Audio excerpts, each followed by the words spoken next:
What's up? My name is Shana Solomon, and this is Story Time with Shana. What's going on? So today I am definitely talking about the first time I ever got arrested. Scared out of my fucking mind. I'm about to go into it. It's me, one of my best friends, my boyfriend at the time, and the dude she was dealing with. She calls me up and she's like, yo, do you want to go to the mall and like go shopping? It's right after Christmas, just got some money. And I'm like, hell yeah. She's like, all right, cool. I'm gonna pick you up with the dude that I'm dealing with. Can't say his name.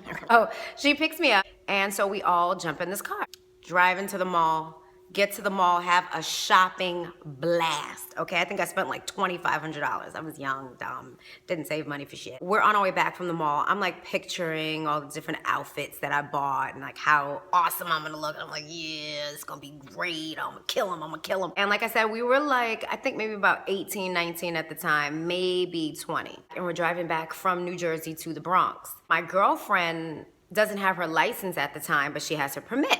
So she asks the dude that is driving the car, the dude that she's dealing with, if she could just like drive since she has her permit and it's still kind of light outside. And I think the rules are if you like drive before dusk or like before a certain like 8 p.m. or something like that and you have your permit, you can drive as long as there's a licensed driver in the car. So he says, cool, yeah. We stop at a red light, they jump out, switch seats. He gets in the passenger side, she gets in the driver's side. Soon as we pull off from that light, whoop! The fucking cops like put on that light, loud noise thing, pull over. I'm like, oh shit, what the fuck is going on? My friend is freaking out. This is like literally the first time she's like, I guess, drove a car other than like with her mom or whatever. So we pull over. Now, mind you, we're in the Bronx, where I'm from, and we're in this little area called Secor, Boston Secor. Like, you know, this is the projects, you know what I'm saying? So everybody's outside, and this is like a little shopping area, and we're pulling over, and that's where we're at. The cops get out the car, and, you know, they're all like comfortable and like, you know, what's going on, guys? Where are you going? What was all of that switcheroozy stuff going on? So my friend's like, oh, officer, I just, you know, I have my permit and he's a licensed driver, so I just wanted to drive. Uh-huh. They asked the dude she's talking to for his license because she said she has a permit, and then they asked my girlfriend for her permit and, you know, the registration from the driver or whatever. Take the information back to the cop car, and me and my boyfriend are chilling in the back, and we're like, do. And he's like, yo, I got weed on me. What the fuck do you mean you have weed on you? Could you throw it out of the window? Nah, I can't throw it out the window. They're gonna, well, do something with it. What if they find, relax, yo. They not gonna say nothing. They're not gonna search me. Oh yeah, why would they search you? Yeah. So it was cool. We breathe. The cops take about a good 20, 25 minutes. What the fuck is taking these cops so fucking long? Like, we've been sitting here for mad long in front of the shopping center, and, you know, this is kind of like my neighborhood sort of area, you know? Like, I don't live here, but I pass through here sometimes, and I'm like seeing people, they're like, hey, Sean, what's up? I'm like, all right, what's going on? And it's kind of embarrassing, you know what I mean? I'm pulled over. It's always embarrassing, you know, when you get pulled over. I'm starting to get a little worried because they're not coming back to the car. So I'm asking my girlfriend, I'm like, is everything okay with like your permit? Like, is it like expired or something? No. And so I look at the dude that she's dealing with, and I'm like, is everything okay with your license? Like, everything smooth? You got any like issues? Nah, I'm cool. So finally they get out of the car and they walk over to the car, and I'm like, great, finally I get to go home and like hang up my clothes, lay them out, and like drool all over them, right? They come over and they're like, step outside of the car, miss. What the fuck? What do you mean? Why does she have to step outside of the car? What's going on? They come to me and they're like, step outside of the car, miss. Me? What are you asking me to step outside of the car for? I can do shit. I wasn't driving. I'm cool. I went shopping. Everything is cool. Just step outside of the car, little lady. So we're all outside of the car.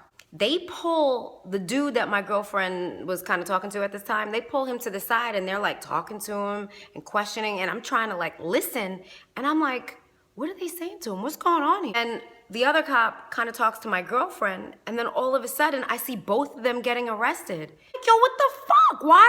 Why is my girlfriend getting arrested? What's going on? So I'm like, officer, could you please tell me what's going on? Ma'am, we don't know exactly what's going on here. All we know is that this is a stolen vehicle.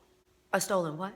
This is a stolen vehicle, ma'am. I didn't have anything to do with the stolen vehicle. They asked me if I wanted to go shopping. That was it. I don't even know that dude. That's my friend, and she just started talking to him, so she doesn't even really know him like that, but I don't know him at all. You understand what I'm saying? So let me go home. I can take a cab right from where I'm at. I'm cool. I understand what you're saying, ma'am. And he's nodding his head like he's with me. You know what I mean? So he's like, yeah, so what I'm gonna need you to do is just put your hands in a praying position, but behind your back. Okay, yeah, because I need y'all to call me a cab. And I'm realizing that my hands are in a praying position behind my back so that I can get handcuffed. And he easily slides those handcuffs right around my wrists. And I'm like, you got to be fucking kidding me.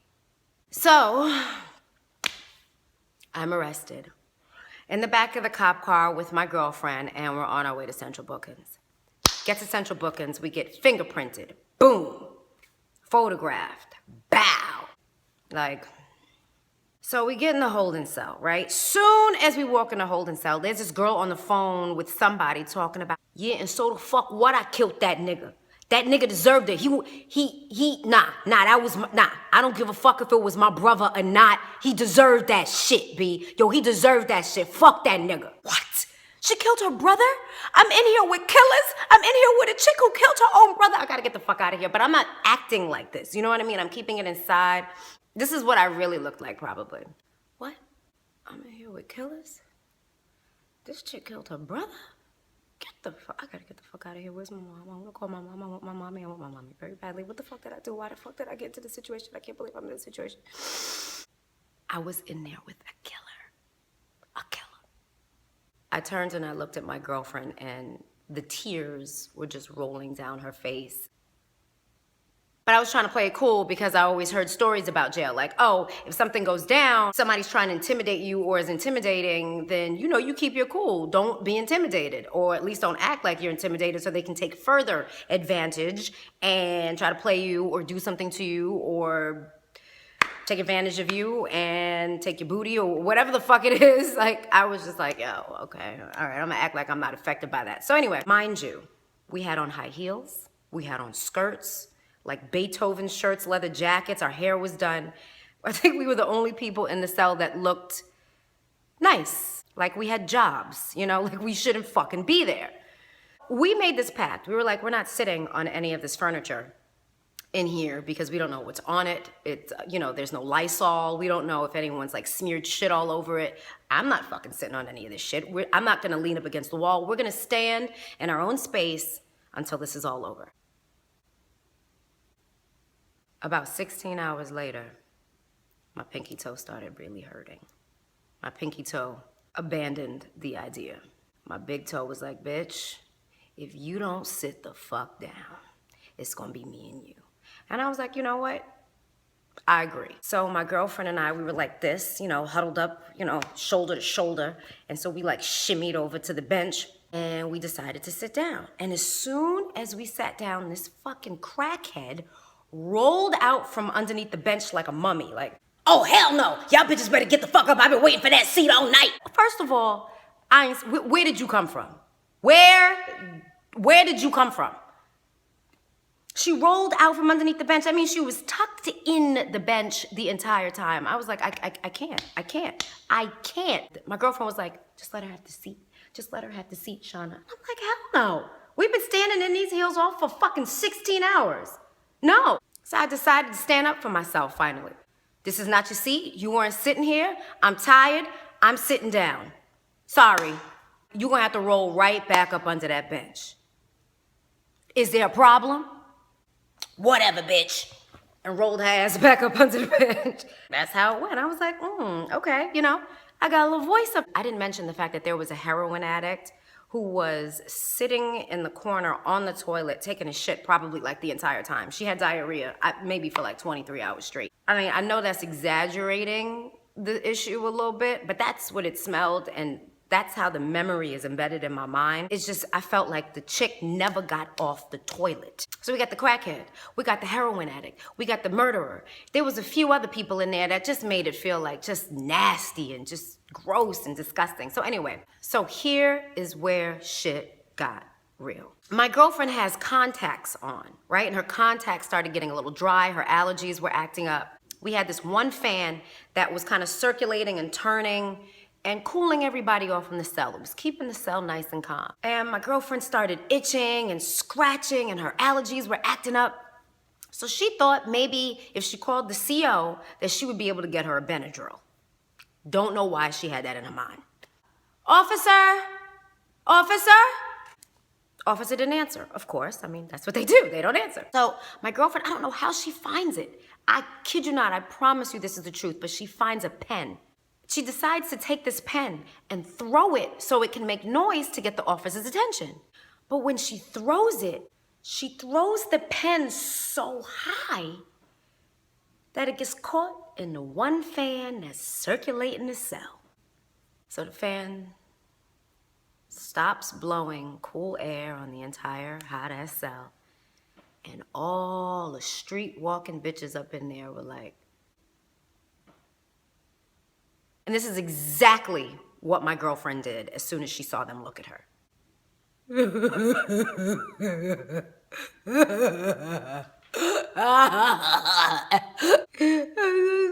Oh my God, everybody flipped out. The killer was like, bitch, how the fuck you gonna fuck the one fan up? And then the crackhead rolled out from underneath the bench. Bitch, you know it's hot up in this motherfucker. How you gonna fuck the one fan up? My girlfriend was so scared. She was so scared. She thought everybody was gonna kill her or cut her up, and it was just absolutely terrible. And in that exact same moment, that is when the CO came to the cell. Shana Solomon, is there a Solomon here? Yes, that's me, I'm right here. And my girlfriend was like, wait a minute, why'd they call you? Did they call Hollis? Did they call Hollis? My name is Hollis. It's Solomon and Hollis. We came together. Did they call Hollis? And I'm thinking like, should I leave my friend? Should I stay here with her? Like, what should I do? Like, I'm gonna call you. As soon as I think that you out, I'm gonna call you. I'm sure you'll be right out right after me. Don't worry, I'm gonna call you. Like, no, don't leave me, please don't leave me. And I'm like, I will call you as soon as I know that, I'll call you. I felt so bad about leaving, but I wanted to get the fuck up out of there. I know she thought that, like, I don't know what she thought. But so my girlfriend told me as soon as I left that all the chicks in the cell were like, you know, she gonna tell the judge she ain't had nothing to do with it. And then you gonna go down, you gonna go to the island, you spend like 4 years, and it's over for you. Then she probably cried some more. That's what she did the entire time. I love you. You know who you are. I love you with all my heart and soul. But I think the truth is very important. And you know it's funny as fuck. Boo, you cried the entire time we were in that cell. I love you. There's times when I'm gonna be laughed at. But this one is all on you, boo. You cried the entire time. That shit is funny. My friend finally got out, and when she got out, she called me and she dumped the guy. The moral to the story is make sure you know whose car you're getting into at all times, because it was a stolen rental. Yeah, and when you're in a stolen car, everybody goes down. Thank you for taking the journey of story time with me. I'm Shana Solomon. This is the first time I was ever arrested, hopefully the last. Thank you for visiting my channel. Please subscribe, please like it and share it with people. And let me know if you've ever been arrested, tell me what happened. Like, just type it down in the comments right below or make a video and respond to me. I wanna know you. I want to hear your side. I want to hear if you kind of like went through what I went through. If you went through, the heroin chick, the killers. Like, I know it wasn't funny at the time, and I know it's not necessarily a funny story. But sometimes it's like if you can laugh at the things that have happened to you, good or bad, and scary and uncomfortable, then it just makes life easy to deal with. So that's all I'm trying to do. I just want to have fun with what I've been through. So again, Shana Solomon, let me know if you've been through the same thing. I love you. Laugh your asses off, because humor is the way we stay sane.